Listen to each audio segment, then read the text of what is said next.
찾아오신 예수님이라는 제목을 가지고 성탄 주일 예배 말씀 나누겠습니다. 저는 성탄절이 되면 이 이야기가 이렇게 자주 떠오릅니다. 여러분에게도 나눴던 기억이 있는데요. 한 작은 마을에 한 가정에 아내와 자녀들은 신앙생활을 잘 하는데 남편은 신앙생활을 잘 하지 않았습니다. 나는 종교적이지 않아, 이런 생각을 가지고 교회 나가는 걸 거부하던 분이 계셨어요. 그날이 크리스마스 이브라서 저녁 예배가 있어서 아내와 자녀들은 예배당을 갔습니다. 그런데 남편은 혼자 남아서 이렇게 있는데 그날 아주 폭설, 아주 그냥 한 방울이 막 내렸습니다. 많은 눈이 내리는데 가만히 보니까 이상한 소리가 들려서 그라이 쪽으로 가보니까 새 한 마리가 이렇게 들어와 가지고요, 나가지 못하고 자꾸 창문을 이렇게 두들기는, 그래서 그걸 보고 궁휼한 마음이 생겼습니다. 그래서 이 새를 좀 해방시켜 주고 싶어서, 또 좀 이렇게 보니까 부상을 입은 것 같기도 하고, 그래서 좀 고쳐줘서 따뜻하게 몸을 녹여서 밖으로 내보내고 싶어서 다가가니까, 여러분, 새는 도망가죠. 나를 해치는 줄 알고 도망가고, 그러면서 어떡할까 새한테 대화를 합니다. 내가 너를 해치려고 하는 게 아니라 너를 도와주려고 해. 그러는데 새가 알아듣지 못하잖아요, 그죠? 좌절감 가운데 있는데 이런 생각이 들어왔다고요. 내가 만약에 새가 된다면, 새가 되지 않고서는 이 새에게 커뮤니케이트 할 수 없겠구나라는 것을 깨닫습니다. 그러는데 옆에서 크리스마스 캐롤 소리가 멀리서 이렇게 들려온 곳이었어요. 기쁘다 구주 오셨네, 만백성 맞으라. 그때 깨달음이 찾아왔다고 합니다. 그렇구나. 하나님께서 우리에게 커뮤니케이트 하기 위해서 인간의 몸을 가지고 우리 가운데 찾아오셨구나라는 그 진리를 깨닫게 되었다고 합니다. 여러분, 예수님은요, 우리와 커뮤니케이트 하기 위해서 찾아오신 분이세요. 근데 많은 사람이 오해하고 있습니다. 기독교를 오해하고 있고 예수님을 오해하고 있어요. 그래서 예수님과 여러분 이렇게 단절된 삶을 살아가는 모습이 우리 주위에서, 또한 때로는 교회 안에서도 찾아볼 때가 있어요. 우리가 2023년 성탄 주일을 맞이해서 여러분, 성탄의 의미, 그리고 우리와 이렇게 커뮤니케이트 하기 위해서 찾아오신 주님을 여러분과 제가 오늘 예배를 통해서 경험되었으면 좋겠습니다. 예수님은요, 구유로 찾아오셨습니다. 여러분, 구유로 예수님은 찾아와 주셨어요. 오늘 본문이 시작하죠. 마리아가 첫 아들을 낳아서 포대기에 싸서 어디에요? 구유에 눕혀 두었다.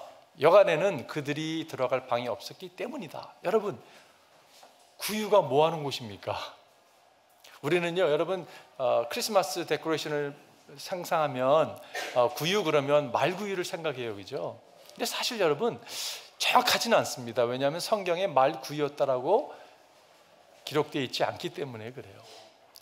많은 학자들에 의하면 구유라는 것은요, 이 목동들이 잠시 몸을 피해서, 추위를 피해서 쉬기도 하는 그러한 정말 동물들과 지푸라기가 깔려 있고요, 거기에 동물들 오물도 있고 지저분한 그러한 곳에 그것을 구유로 이렇게 해석하는 분들도 적지 않게 있습니다.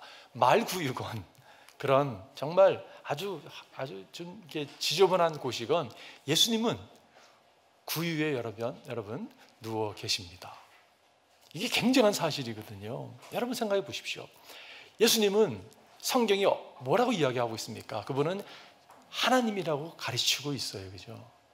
여러분, 그 창조주 하나님이, 아니 우주를 창조하신 그분께서 어떻게 인간의 몸을 입고 여러분 그 천한 곳으로 올 수 있을까요? 여러분이 상상이 되세요? 이렇게 한번 상상해 보세요. 그분이 우주를 창조하셨습니다. 우주가 얼마나 큽니까, 여러분? 엄청나게 커요, 그죠? 여기서 태양까지 가는데, 지구의 태양까지 가는데 얼마 걸리는지 아시죠?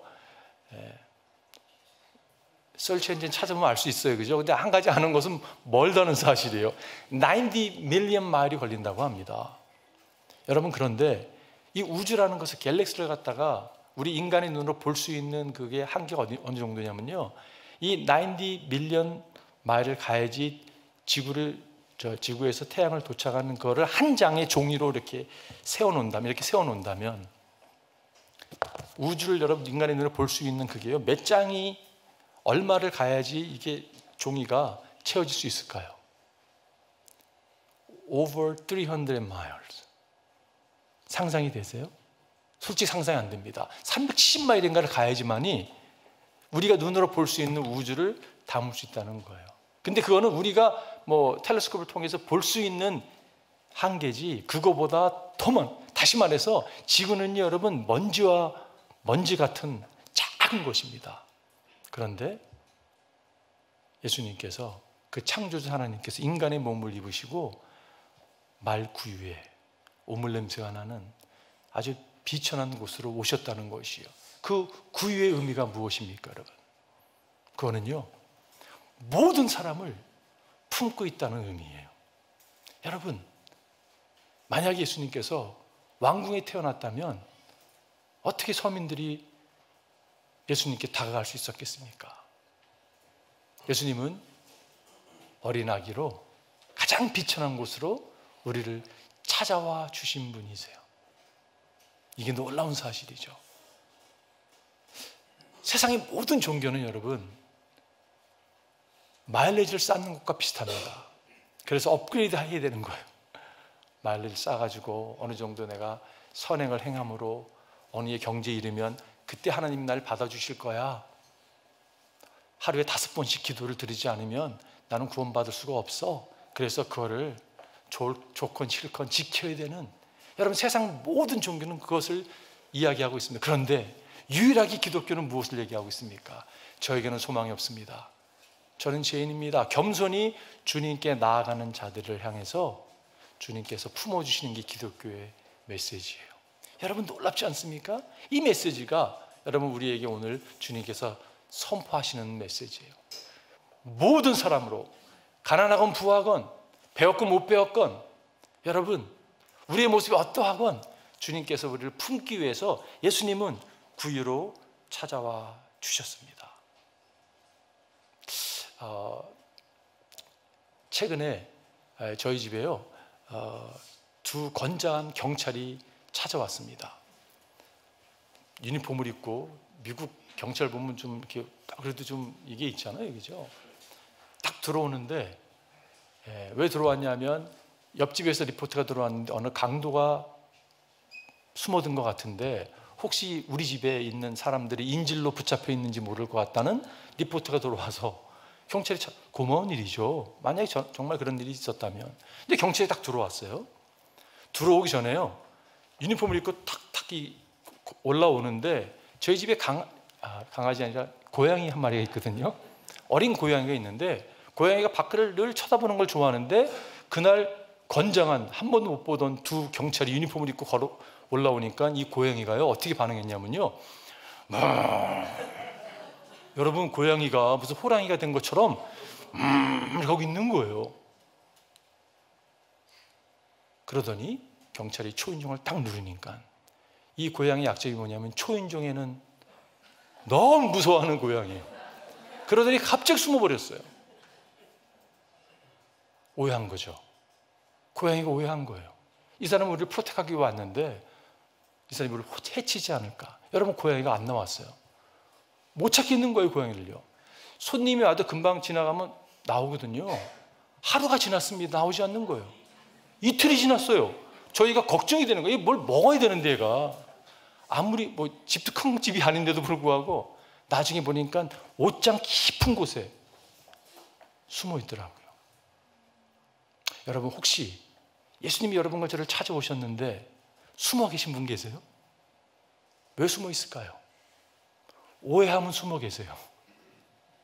주님은요 여러분과 저를 구원하시기 위해서, 우리를 품어주기 위해서 가장 비천한 모습으로, 아기의 모습으로 다가왔습니다. 여러분 아기를 무서워하는 분 계세요? 오늘 아이들이 막 펄품하는데 얼마나 귀엽습니까? 너무 잘하는 것 같지 않습니까, 여러분? 세계적인 음악가에 비교해 봐도 잘하는 것 같잖아요, 그죠? 왜 그런 마음이 느껴지냐면 우리 애들이니까 그런 거잖아요, 그죠? 아기들 얼마나 귀엽습니까, 여러분? 그분이 총을 들고 칼을 들고 찾아왔으면 여러분 무서워할지 모르겠어요. 그러나 그분은 아기의 모습으로 오셨습니다. 모든 사람이 다가올 수 있도록 아기의 모습으로 오셨어요. 그리고 지금 구유에 누워 계십니다. 오늘 아이들이 암송한 것 가운데 하나가 이사야서 9장 6절 말씀이었는데, 한 아기가 우리를 위해 태어났다. 네. 이 예언의 말씀은 예수님이 탄생하기 700년 전에 선포된 말씀입니다. 처녀가 잉태한 아들 낳을 것이 그 이름 임마누엘 하리라. 그 말씀이 이사야에 나오는 말씀이잖아요, 그죠? 그리고 9장에서 아기가 태어났다. 우리가 한 아들을 모셨다. 여러분 모시셨어요? 여러분 아기를 모시셨습니까? 아멘이시죠? 네. 성탄에 우리를 찾아온 예수님을 우리가 모셨습니다. 그럼 어떻게 되나요? 그는 우리의 통치자가 될 것이다. 이것이 여러분과 저의 미래형 메시지가 아니라 현재형 메시지입니다. 우리가 그 아들을 모셔드렸기 때문에 그분은 통치자세요. 우리의 삶을 통치하시는 분이십니다. 우리가 그분을 모셔드리건 모셔드리지 않건 여전히 그분은 통치자세요. 그런데 우리가 모셔드릴 때 그 통치가 우리의 삶이 유한 것이에요. 그리고 여러분, 그 이름은요 놀라운 조언자입니다. He's a wonderful counselor. 여러분, 그분은요 최고의 카운슬러예요. 어떻게 어느 방향으로 나아갈지 모르고 힘들어하고 좌절 가운데 있을 때 그분께 나아가게 되면 그 아들을 모셔드린 사람에게 그분은 여러분 원더풀 카운슬러로, 조언자로 역사하시는 거예요. 그분은 전능하신 하나님이십니다. He's Almighty God. 전능하신 능력이 하나님이세요. 여러분, 우리 삶이 얼마나 주님의 능력이 필요할 때가 있습니까?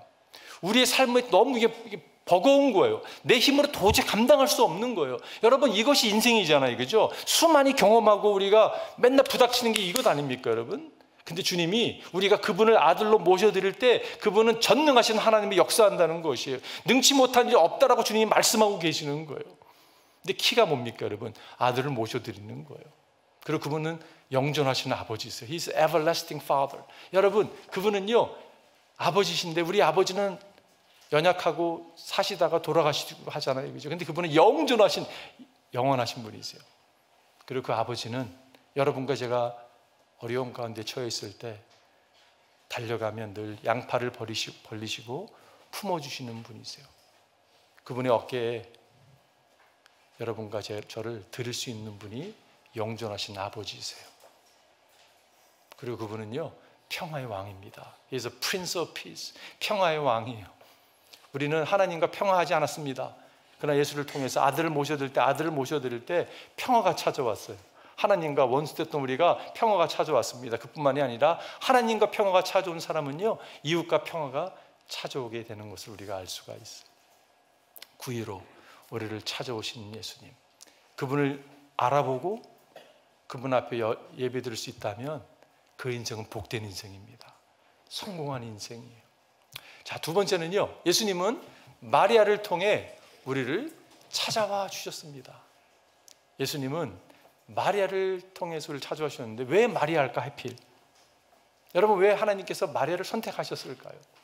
그 많은 사람들 가운데 왜 마리아를 선택했을까? 주님께서 마리아를 선택한 이유는요, 하나님이 역사를 이끌어 가실 때 이게 하나님의 방법이에요. 내가 하는 거야? 네가 하는 거 아니야? 주님이 이렇게 말씀하시는 것 같아요. 여러분, 우리는요 우리의 삶을 누가 주관하시고 이끌어 가시냐면요 하나님이 주관하고 이끌어 가세요. 우리를 사용하실 때가 있죠, 통로로요, 그죠? 도구로. 그러나 하나님이 하시는 거거든요. 근데 우리는 잘못 착각할 때가 있어요. 내가 한다고 여길 때가 있어요. 여러분, 그런 착각이 절대 빠져서는 안 된다고 저는 생각이 듭니다. 하나님이 하시는 일이에요. 그것을 가르쳐 주지 않았을까? 여러분, 마리아는요 굉장한 모험을 택한 사람입니다. 왜냐하면요 이건 뭐 아직 결혼식도 안 올렸는데 이 당대는요 이게 임신을 했어? 그리고 남편이 지금 결혼할 사람의 또 아이가 아니야? 돌에 맞아 죽을 일이거든요. 명예죄라는 게 있었습니다. 명예범죄 딱 걸리기 좋은 상황이었어요. 하나님이 이렇게 역사하는 게 전 너무 감사해요. 사도 바울이 이렇게 고백하죠. 하나님께서는 세상에서 비천한 것들과 멸시받는 것들을 택하셨으니 곧 잘났다고 하는 것들을 없애시려고. 여러분, 우리를 포함해서 얼마나 나 잘났어 이렇게 자랑하고 사는 모습이 얼마나 많습니까? 근데 뭐라고 말씀하셨어요? 비천한 것들과 멸시받는 것을 택하셔서 잘났다고 생각하는 자들을 없애시려고 아무것도 아닌 것들을 택하셨습니다라고 말씀하고 있어요.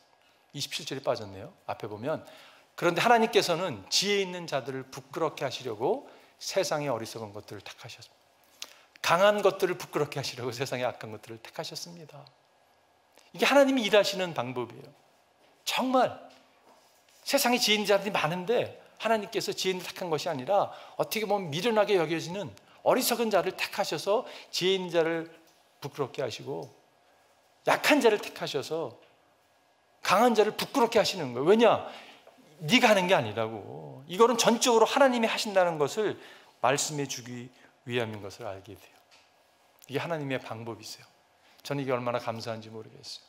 왜냐하면 우리가 연약한 자이기 때문에 그렇습니다. 우리에게 지혜가 없기 때문에 그렇습니다. 우리가 비천하고 멸시받는 자이기 때문에 그렇습니다. 개인적으로 좋아하는 말씀인데 고린도후서 4장 7절에 보면 우리는 이 보물이 누구입니까 여러분? 예수 그리스도세요. 그죠? 질그릇에 간직하고 있습니다. 이 질그릇은 누구십니까? 여러분과 저예요. 이 엄청난 능력은 하나님에게서 나는 것이지 우리에게서 나는 것이 아닙니다. 여러분, 능력이 어디서 나타나요? 우리에게 없습니다. 하나님께 있는 거예요. 저는 질그릇을 참 좋아하는 게 여러분과 제가 질그릇이기 때문에 좋아해요. 최소한 저는 내가 질그릇인 것을 압니다. 근데 질그릇이 그냥 질그릇이 아니라 금이 많이 나 있어요.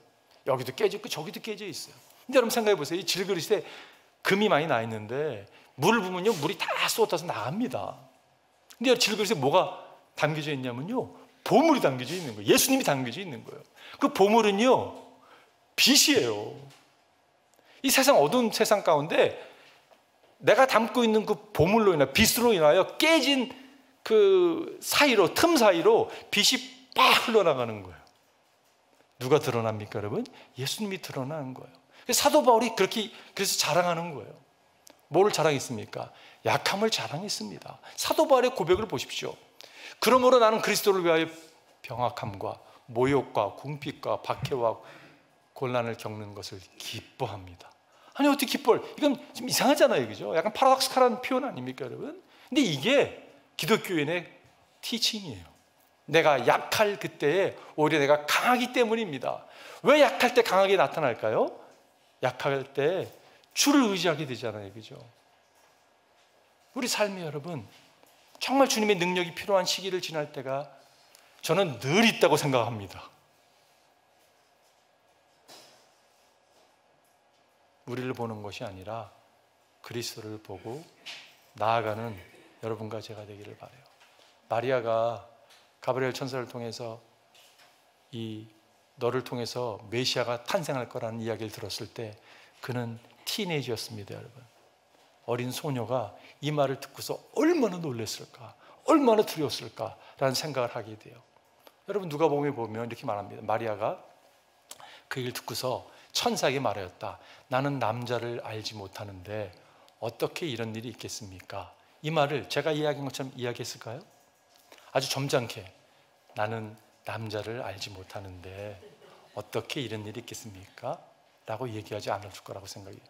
아니 내가 남자를 모르는데 어떻게 여기 How will this be? 티네이저는요 You gotta be kidding! Say what? 그러면서 막 난리 쳤을 것 같아요. 여러분 그렇지 않겠어요? 10대 아이가 지금 뭘 한다고 지금 아니 나를 통해서 메시아가요? 이제 말씀 보십시오. 천사가 마리아에게 대답하였다. 성령이 그대에게 임하시고 더없이 높으신 분의 능력이 그대를 감싸줄 것이다. 그러므로 태어날 아기는 거룩한 분이요 하나님의 아들이라고 불릴 것이다.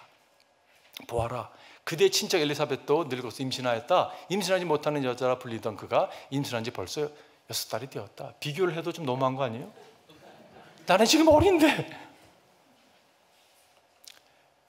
하나님께는 불가능한 일이 없다 라는 이야기를, 말씀을 접하잖아요. 그죠? 그의 반응을 보시죠. 마리아가 말하였다. 보십시오. 나는 주님의 여종입니다. 당신의 말씀대로 나에게 이루어지기를 바랍니다. 천사는 마리아에게 떠나갔다. 여러분, 지금 마리아는요, 이해가 되지 않지만 나는 나를 보는 게 아니라 당신의 말씀을 보겠습니다. 이해가 되지 않지만 나는 나를 보는 게 아니라 예수님을 바라보겠습니다. 하나님을 바라보겠습니다는 고백이에요. 여러분, 신앙은요, 나를 보는 게 아닙니다. 여러분 자신을 보잖아요? 볼 수 있어요. 실망하세요. 때로는 우쭐하기도 하고요, 때로는 좌절합니다. 왜냐하면 우리가 뺀단하잖아요. 그죠? 신앙은 우리를 보는 게 아니에요. 신앙은 하나님을 보는 거예요. 말씀을 보는 거예요. 자신에게 무기 두지 마십시오. 삶의 신앙생활의 이 주제가 내가 돼서는 안 돼요. 철저하게 하나님이 되셔야 합니다. 하나님의 삶의 주제가 되셔야 되는 거예요. 그분이 가라면 가고 쓰라면 쓰고 움직이는 것이 우리 크리스찬의 삶이에요. 내가 뭐 결정하고 내가 하고, 여러분 그거는 그분이 주인이 아닙니다. 그분이 철저하게 여러분과 제 삶의 주인 되시기를 바라요. 제가 여러 번 말씀드렸었는데 다시 한번 질문해 볼게요. 천사가 나는 이유 아시는 분? 천사가 나는 이유, 어떤 분이 그러더라고요. 날개가 있어 난다. 뭐 천사가 뭐 이미지는 그렇지만 뭐 날개 있고 있다고 이해할 수도 없는데, 천사가 나는 이유는 체스턴이 이야기한 거죠. 제 얘기는 아니지만 자신에게 무게를 두지 않기 때문에 난다고 합니다. 저는 기도하기를 여러분과 제가요, 신앙인으로 성장해 나가면서 자신에게 무게를 두지 않았으면 좋겠어요. 자신에게 무게 두면요, 날지 못합니다. 여러분과 저는 비상했으면 좋겠어요. 예수님 때문에. 나에게 무게를 두는 게 아니라 그리스도께 무게를 두는 그 자리에 여러분과 제가 나아갔으면 좋겠어요. 마지막 세 번째는 예수님이 우리를 찾아온 소식을 목동들을 통해 전해 주셨습니다. 여러분, 예수님은 이 목동들에게 첫 메시지를, 주님의 탄생의 메시지를 전해 주셨어요. 아니, 대서양도 있었고 성경 학자들도 있었는데 그들을 통해서 말씀하지 않았습니다. 목동들에게. 목동들은 어떤 사람들이었습니까? 우리가 목동 그러면 크리스마스 그러면 막 양을 치고 이렇게 귀엽고 막 이런 이미지잖아요. 여러분, 그렇지 않습니다.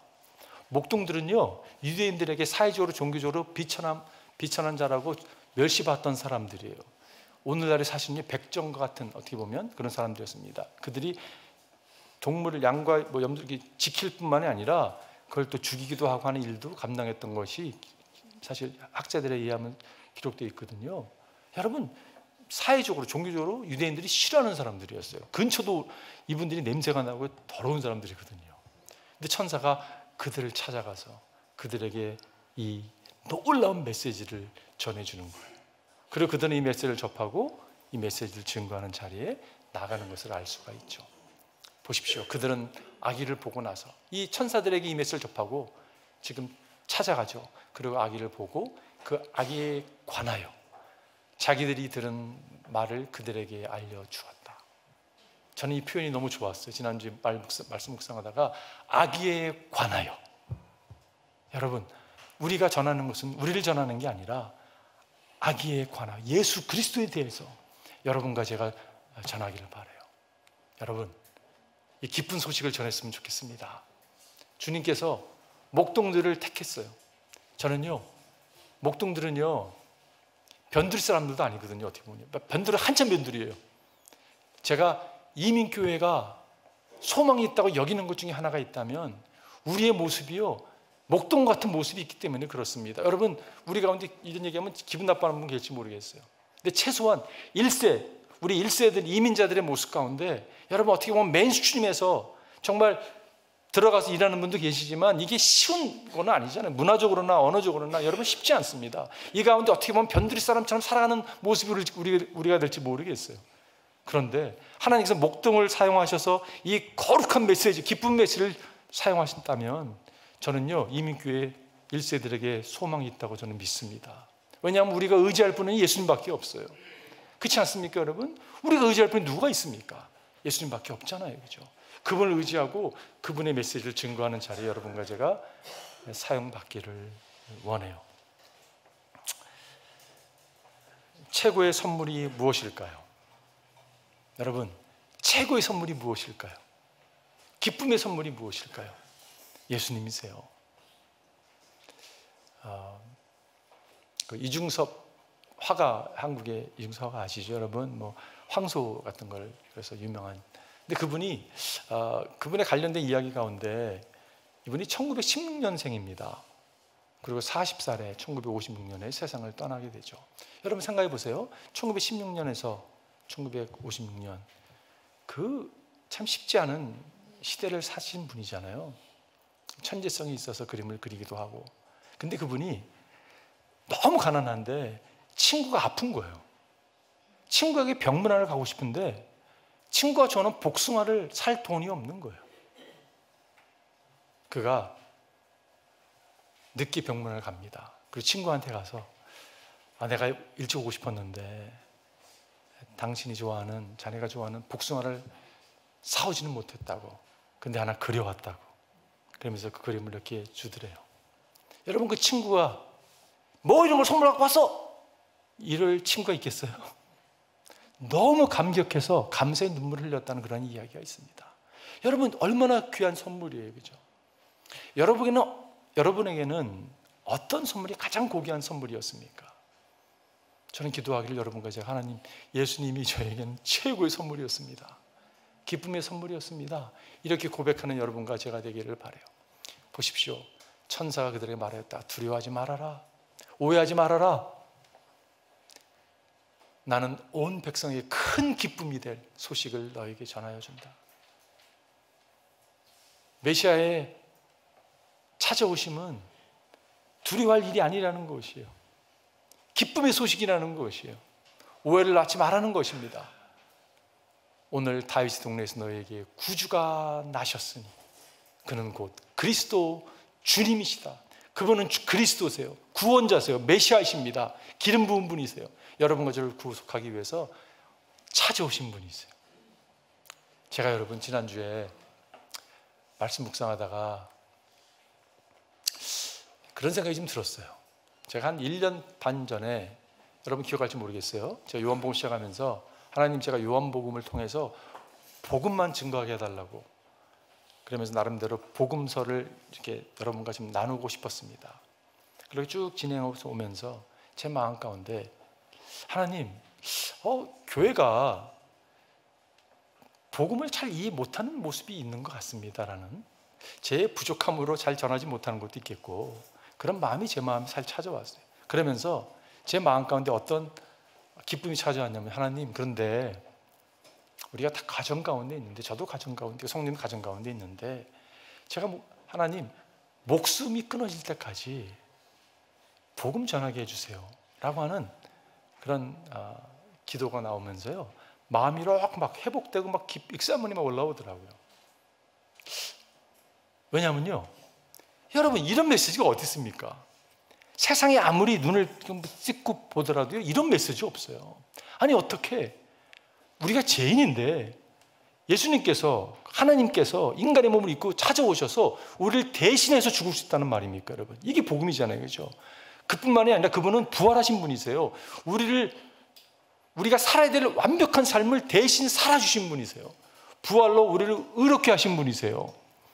여러분, 대신 죽으시고 대신 살아주신 분, 그분을 받아들일 때 진정한 해방이 찾아온다는 이런 메시지가 어디 있습니까, 이 세상에? 그렇지 않습니까, 여러분? 그래서 저는 기도하기를 여러분과 제가 이 복음에 좀 미쳤으면 좋겠어요. 복음을 늘 바라봤으면 좋겠습니다. 여러분, 삶에 얼마나 도전이 많이 있습니까? 어려움이 많습니까? 근데 그것에 집중하면요, 계속 그냥 힘든 것 같아요. 쭈라하고 좌절하고. 근데 아무리 상황이 어렵다 할지라도 복음의 메시지, 우리를 자유케 하는 메시지를 붙들고 그걸 늘 묵상하며 살아갈 때, 여러분, 이 땅이 전부가 아닌 걸 알잖아요, 그죠? 우리 삶이 기쁨으로 충만할 줄 믿습니다. 그렇기 때문에 기쁨의 소식을 우리에게 전해주신 거잖아요, 그죠? 결론 내리면서 오늘 구유와 마리아와 목동의 공통점이 무엇입니까? 여러분, 공통점이 무엇이에요? 변두리. 에서 일어나는 일 같잖아요, 그죠? 하나님이 역사에 아주 중요한 일을 이렇게 시작하실 때 보면요, 하나님은 이렇게 변두리에서 일하시는 것처럼 보여지는 일들을 행하십니다. 저는 그래서 기뻐요. 아, 하나님께서 왕궁에서 일을 행하지 않는구나. 최고 무슨 인스티튜션, 무슨 교육 기관에서 이걸 하지 않구나. 평범한 모든 사람이 발견될 수 있는 곳에서 주님이 일하시는구나. 그런데 중요한 건 뭐냐면 그분을 알아보는 것이에요. 우리를 찾아와 주시면 알아보고 그분께 헌신하는 것이에요. 여러분, 헌신하십시오. 여러분에게 도전하고 싶어요. 여러분, 헌신하십시오. 후회하지 않습니다. 일에 헌신하는 말씀 드리는 게 아니에요. 예수님께 헌신하십시오. 그러면 그분이 주시는 그 사랑이 너무 버거워서 주님께 온전히 드리는 자리에 나아갈 수 있다고 저는 믿습니다. 기도하겠습니다.